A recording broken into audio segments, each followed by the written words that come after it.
Hola, mi nombre es Ángel Sánchez, soy Bochi. Este es el tercer video de la serie de comidas típicas de Entre Ríos. Es una serie que pensamos para entender y buscar propuestas nuevas sobre la oferta gastronómica con identidad entrerriana en los espacios públicos y sobre todo en las ferias. En los dos videos anteriores vimos qué son las comidas típicas, la autenticidad, el dilema de la autenticidad en las recetas. Vimos que son por lo menos un centenar estas comidas que incluyen a las conservas. Y vimos la necesidad que tenemos de desarrollar estilos dentro de las comidas, porque hay muchas recetas y son difíciles de identificar para el turista, por lo tanto es imprescindible que vayamos desarrollando estilos por localidades o en toda la provincia. Pero antes de empezar a enumerarla, lo que vamos a hacer es aclarar algunos conceptos que nos complican un poco que nos entendamos, porque la libre interpretación de los términos lleva a ciertas controversias. Primero tenemos que definir cuáles son comidas y cuáles no. Hay muchas que parecen comidas pero porque tienen nombre propio, pero en realidad no llegan a ser una comida. Son un plato de lo que llamamos comida, del genérico. El ejemplo más común que hemos encontrado es el vincis grassi, que es un tipo de lasaña que los marquillanos, la gente de la región de Lemarque, trajeron consigo, pero es una costumbre que no ha salido del ambiente familiar. Sin embargo, la expresión lasaña, a la que todos consideramos la comida genérica, ellos también la tienen, pero el vincis grassi es una versión de esas lasañas, pero acá no la podemos considerar como una comida, incluso ni siquiera como un plato comercial.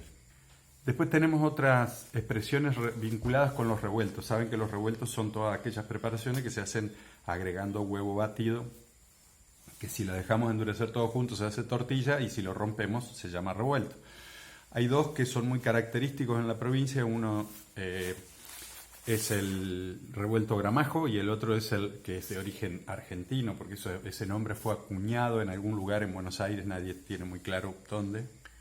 Pero el revuelto Gramajo es un plato de la comida revueltos, mientras que el revuelto vasco o piperrada es un revuelto que trajeron hace mucho más años los vascos que fundaron la ciudad de Paraná. Y también no es una comida en sí misma, sino que es un plato de los revueltos. Después el otro conflicto que tenemos es que solemos adjudicarle la titularidad de las comidas a aquella etnia que le dio el nombre, que le adjudicó el nombre.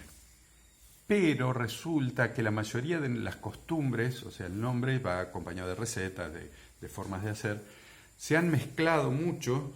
Y hay algunas que es muy difícil de desentrañar para saber si el nombre coincide con el resto, o sea, con la receta, con las costumbres.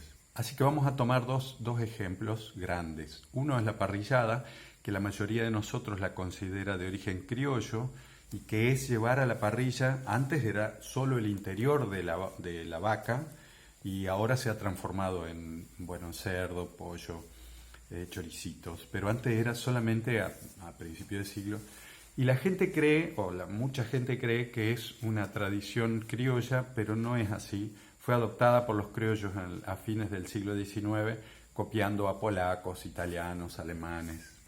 Y el otro gran tema es, por ejemplo, lo voy a leer porque si no se me escapan: los niños envueltos, el pan casero, los tallarines con estofado, la sopa, los guisos, los licores, los dulces caseros. Todas estas son costumbres alimentarias que pertenecen prácticamente a todas las etnias que forman la entrerrianidad. Entonces, ¿a quién le adjudicamos los tallarines del domingo que se hacen en Viale casero con estofado de pollo? A todos. No hay uno específico que de dónde viene.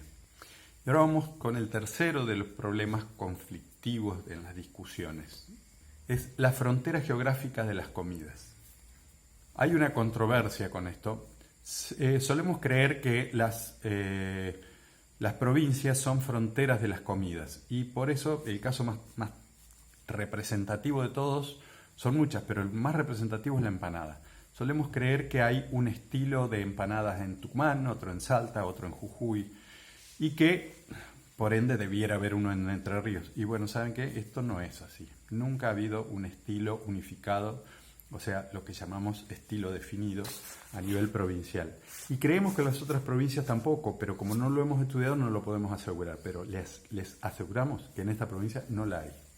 Esta es una creencia que presupone que los límites geográficos no solo cambian la administración del territorio, sino que además cambia la cultura. Y eso muchas veces no es así, porque lo que pasa con nuestros hermanos santafesinos al costado o los hermanos uruguayos a veces es exactamente lo mismo. Entonces el comportamiento cultural no sigue los límites geográficos políticos. Y el cuarto y último que vamos a discutir hoy sobre las controversias es la identidad versus la propiedad. Muchos tenemos la tendencia a confundir estos dos conceptos, identidad y propiedad. Identidad es con lo que nosotros nos identificamos, nos sentimos parte de la cultura, nos identificamos con otra gente, es un sentimiento. Mientras que propiedad es un derecho que tienen algunas personas sobre determinadas cosas, sobre un auto, sobre el horno de leña que hizo el abuelo, sobre el caballo, sobre el sulky que heredamos del tío Carlitos. Pero lo que queremos decir con esto es que no es lo mismo identidad que propiedad. Por lo tanto, no podemos decir que la comida es de tal o cual grupo, sino que ese grupo se identifica con la comida. Por lo tanto, identidad existe en la gastronomía cuando la gente se siente parte del grupo que tiene esa costumbre alimentaria, pero no son propietarios de eso. Además está el otro hecho, el que está dando vuelta a la página. Si la misma identidad se comparte en varios territorios, salís de la provincia y lo compartís, la misma receta de empanada que tenemos acá la tendríamos en Santa Fe, la tuviésemos en Santa Fe o Corrientes, haría que la identidad sobre esa comida sea mucho más fuerte y sería un emblema gastronómico que nos unifica como región. Y eso es positivo, no es negativo. O sea que la búsqueda de la exclusividad, yo tengo la mejor empanada y solo esta y la mía, eso es como una especie de pensamiento pequeño. Nosotros tenemos interés en mentes grandes y abiertas y no en mentes chiquitas y restrictivas. Así que lo que nos interesa más es la identidad y mucho menos la cuestión de la propiedad. Bueno, aclarado todos estos puntos, nos vamos a meter en el listado de comidas.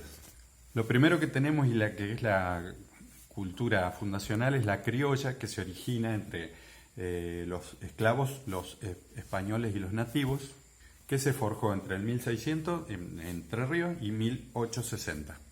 Y acá también voy a leer, de ellas nos llega. Carne asada, a la parrilla con cuero, parrillada, estaca. Parrillada, que es un concepto que debemos discutir, pero lo vamos a hacer en otro lado. Empanadas de carne salada, empanada de carne dulce, locro, pastel paraná, buceca, guiso de mondongo, carbonada, guiso carrero, estofado, puchero, queso de pata, leche quemada y en panificación pan casero, torta asada, torta frita, buñuelos fritos en almíbar, pastelito, torta criolla y en las bebidas el mate, café con leche, la caña, la ginebra, los fermentos caseros y los amargos. Si observamos con cuidado muchas de las cosas que estamos nombrando en estos trabajos, vienen sus nombres de la cultura española, pero es obvio, porque así tenía que ser. Y entonces nos preguntamos, ¿nos queda algo de la cultura nativa y de los negros esclavizados? No nos queda. De los nativos algo nos podría haber quedado, porque ellos tenían algún grado de opción de vivir en libertad, escapándose hacia los montes, hacia las islas, y practicar su propia cultura, que de hecho lo hicieron así por mucho tiempo hasta que fueron completamente desperdigados o eliminados. Pero la cultura europea y europeizada del criollo no aceptaba aquella parte de la cultura de las comidas de los nativos y las formas de curarse porque la despreciaban, y eso hizo que prácticamente todo desapareciera. Y de la comida de los esclavos, obvio que no quedó nada. ¿Por qué? Porque aunque hay esa gente que crea que heredamos el aprender a comer el mondongo de los esclavos, lo que nos queda decir es que los esclavos no elegían nada, no podían decidir. Por lo tanto, quien los esclavizaba le decía, vos vas a comer esto que yo no como, y que en vez de tirarlo y dárselo a los perros, se lo daba a ellos para que coman, Por lo tanto, era algo que les era impuesto y no algo que preferían. Por lo tanto, no era parte de su cultura, sino del esclavista. Y de los nativos, si algo nos quedó, serían el pescado frito y el pescado asado. La gastronomía ribereña, que es la otra parte de la cultura alimentaria de Entre Ríos, debe ser analizada como un desprendimiento de la cultura criolla, pero no evolucionó en el mismo periodo de tiempo, evolucionó mucho tiempo después, evolucionó en el 1900. La gente que hasta 1860 que vivía en las islas eran renegados, escapados, escondidos y no compartían culturalmente nada.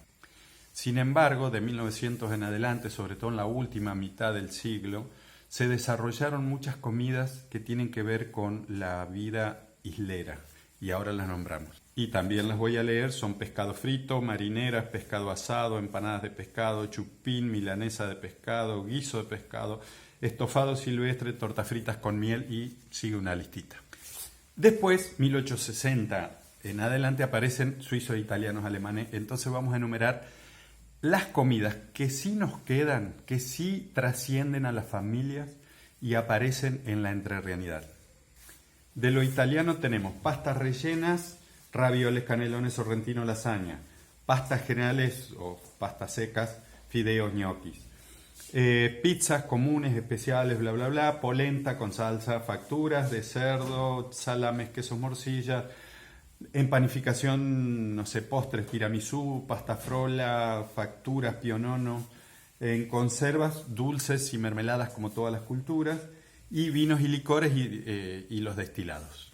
Después tenemos el grupo de los alemanes del Volga, no alemanes en general, sino alemanes del Volga, y voy a nombrar pirog, lechón con filsen, Kartoffelnudelkleis, pastas, los Knödel, que son los rellenos, vendrían a ser el equivalente a los varenicos o a los ravioles, las sopas que tienen crema, que tienen fruta, que tienen remolacha, que tienen pan frito, los strudel salado, la salchicha con puré y chucrut, que es un plato, las facturas de cerdo, salchichas ahumadas, salames, quesos blancos, los encurtidos varios, agrios la mayoría, conservas dulces, mermeladas, almíbares, igual que todas las culturas, y en la panificación el crepel, el pan casero, la torta rusa, el strudel dulce, y en bebidas la cerveza casera o kvass, bastante popular, y algunos destilados.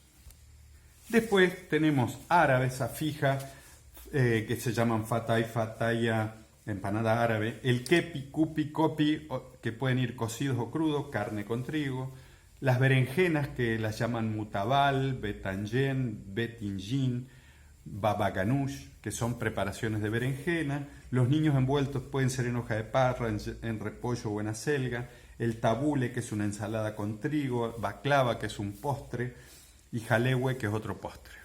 Y de la comunidad judía, nosotros hemos heredado los niyes, que son generalmente de papa o zapallo, las pastas, las sopas, el gefilte fish,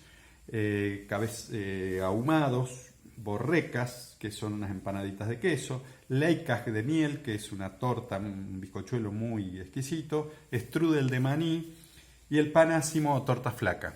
Y hasta acá tenemos la mayor parte de las comidas que no solo están dentro de la cultura, sino que han salido de la cultura y el resto de la población las identifica, las conoce. Hemos nombrado aproximadamente una 50 de las 100 que suponemos que hay.